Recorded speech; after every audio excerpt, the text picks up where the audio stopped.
महान भारतीय अभिनेत्री वहीदा रहमान अपनी सुंदरता, बहुमुखी प्रतिभा और भारतीय सिनेमा में योगदान के लिए प्रसिद्ध है। एक छोटे शहर की लड़की से भारतीय फिल्म उद्योग में सबसे प्रसिद्ध अभिनेत्रियों में से एक तक की उनकी यात्रा न केवल प्रतिभा और दृढ़ता की कहानी है, बल्कि भारतीय सिनेमा के विकसित परिदृश्य का प्रतिबिंब भी है। आइए वहीदा रहमान के जीवन और करियर के बारे में विस्तार से जानें। प्रारंभिक जीवन और पृष्ठभूमि। वहीदा रहमान का जन्म 3 फरवरी 1938 को चेंगलपट्टू, तमिलनाडु, भारत में हुआ था। उनका जन्म का नाम वहीदा रहमान फातिमा था। उनका जन्म एक पारंपरिक मुस्लिम परिवार में हुआ था। उनके पिता एक जिला मजिस्ट्रेट थे और उनकी मां एक गृहिणी थीं। वहीदा 4 भाई बहनों में सबसे छोटी थीं। शिक्षा। उन्होंने अपनी स्कूली शिक्षा चेन्नई में पूरी की और बाद में चेन्नई स्थित कॉलेज फॉर वुमेन से स्नातक की पढ़ाई की। फिल्मों में करियर बनाने में रुचि होने के बावजूद उन्होंने शुरुआत में अपनी पढ़ाई पर ध्यान केंद्रित किया और डॉक्टर बनने की ख्वाहिश रखती थीं। हालांकि भाग्य ने उसके लिए अलग योजनाएं बनाई थीं। फिल्मों में एंट्री। वहीदा रहमान की फिल्मों में एंट्री काफ़ी आकस्मिक रूप से हुई। जब वह कॉलेज में थीं, तब उन्होंने एक नृत्य प्रदर्शन में भाग लिया, जिसने फिल्म निर्माता गुरुदत्त का ध्यान आकर्षित किया। उनकी प्रतिभा और सुंदरता से प्रभावित होकर गुरुदत्त ने उन्हें फिल्म CID में एक भूमिका की पेशकश की। 1956 में रिलीज हुई, जो फिल्म उद्योग में उनकी पहली फिल्म थी। हालांकि CID में उनकी भूमिका छोटी थी, इसने उसके आगे के शानदार करियर की नींव रखी। प्रमुखता की ओर बढ़ना। वहीदा रहमान की सफल भूमिका 1957 में रिलीज हुई गुरुदत्त की प्यासा में आई, जहां उन्होंने गुलाबों का किरदार निभाया। फिल्म में उनके अभिनय को काफी सराहा गया और उन्हें व्यापक पहचान मिली। प्यासा को अब तक की सबसे महान भारतीय फिल्मों में से एक माना जाता है और वहीदा के रहस्यमय और सहानुभूतिपूर्ण चरित्र के चित्रण ने इसकी स्थिति को और मजबूत कर दिया है। कैरियर प्रक्षेपवक्र। प्यासा की सफलता के बाद वहीदा रहमान ने अपने 5 दशक से अधिक लंबे करियर में कई यादगार प्रस्तुतियां दीं।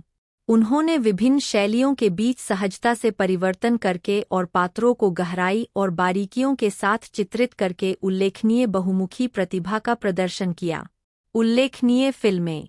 फिल्म कागज के फूल 1959 में रिलीज हुई थी। गुरुदत्त की इस फिल्म में वहीदा रहमान ने शांति नाम की एक आशावादी महिला की भूमिका निभाई थी जो विश्वासघात और दिल टूटने का सामना करती है। बॉक्स ऑफिस पर शुरुआती असफलता के बावजूद फिल्म ने पिछले कुछ वर्षों में एक क्लासिक के रूप में पहचान हासिल की है। 1965 में रिलीज हुई फिल्म गाइड का निर्देशन विजय आनंद ने किया था। गाइड में देव आनंद के साथ वहीदा रहमान थीं। प्रेमहीन विवाह में फंसी एक महिला रोजी के उनके चित्रण ने, जो राजू के साथ अपने रिश्ते के माध्यम से मुक्ति पाती है, व्यापक प्रशंसा अर्जित की और सर्वश्रेष्ठ अभिनेत्री का फिल्मफेयर पुरस्कार जीता। 1962 में रिलीज हुई फिल्म साहब बीबी और गुलाम में वहीदा रहमान ने प्रेमहीन विवाह में फंसी एक अकेली महिला जाबा की भूमिका में दमदार अभिनय किया। जाबा की भावनात्मक उथल-पुथल और निराशा में उतरने का उनका चित्रण उनके बेहतरीन प्रदर्शनों में से एक माना जाता है। फिल्म रेशमा और शेरा 1971 में रिलीज हुई थी। सुनील दत्त निर्देशित इस फिल्म में वहीदा रहमान ने पारिवारिक झगड़े में फंसी एक महिला चंपा की भूमिका निभाई थी। उनके प्रदर्शन को आलोचकों और दर्शकों ने समान रूप से सराहा।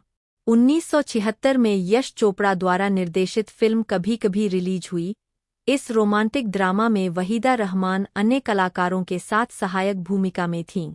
अपने अतीत के प्यार और अपने बेटे की खुशी के बीच फंसी महिला मिसेज खन्ना के उनके चित्रण ने फिल्म में गहराई जोड़ दी। पुरस्कार और मान्यता। भारतीय सिनेमा में वहीदा रहमान के योगदान को कई पुरस्कारों और सम्मानों से मान्यता मिली है। कला में उनके अपार योगदान के लिए उन्होंने कई प्रतिष्ठित पुरस्कार जीते हैं, जिनमें कई फिल्मफेयर पुरस्कार और 2011 में भारत का तीसरा सबसे बड़ा नागरिक पुरस्कार पद्म भूषण शामिल है। व्यक्तिगत जीवन। अपने ग्लैमर्स ऑन स्क्रीन व्यक्तित्व के बावजूद वहीदा रहमान ने अपेक्षाकृत निजी जीवन बनाए रखा है। उन्होंने 1974 में पूर्व अभिनेता शशि रेखी से शादी की। इस जोड़े ने 2 बच्चों को गोद लिया, एक बेटे का नाम सोहेल और एक बेटी का नाम काशवी है। विरासत और प्रभाव। भारतीय सिनेमा पर वहीदा रहमान का प्रभाव उनकी अभिनय क्षमता से कहीं अधिक है। उन्होंने अपनी पसंद की भूमिकाओं और पात्रों के माध्यम से रूढ़िवादिता को तोड़ा और सामाजिक मानदंडों को चुनौती दी। अपने प्रदर्शन में गहराई और प्रामाणिकता लाने की उनकी क्षमता ने अभिनेताओं की पीढ़ियों को प्रेरित किया है। निष्कर्ष। एक छोटे शहर की लड़की से एक मशहूर अभिनेत्री तक वहीदा रहमान का सफ़र उनकी प्रतिभा, दृढ़ संकल्प और लचीलेपन का प्रमाण है। भारतीय सिनेमा में उनके योगदान ने एक अमिट छाप छोड़ी है और उनकी विरासत महत्वाकांक्षी अभिनेताओं और फिल्म निर्माताओं को प्रेरित करती रहती है। एक आइकन की भूमिका में खूबसूरती से बदलाव के साथ वहीदा रहमान भारतीय सिनेमा के इतिहास में लालित्य, प्रतिभा और कलात्मक उत्कृष्टता का एक कालातीत प्रतीक बनी हुई है। इस वीडियो को देखने के लिए आपका बहुत बहुत धन्यवाद। अगर आपको वाकई यह पसंद आया तो कृपया मेरे चैनल को लाइक, शेयर और सब्सक्राइब करें ताकि मैं आपके लिए ऐसे वीडियो ला सकूं।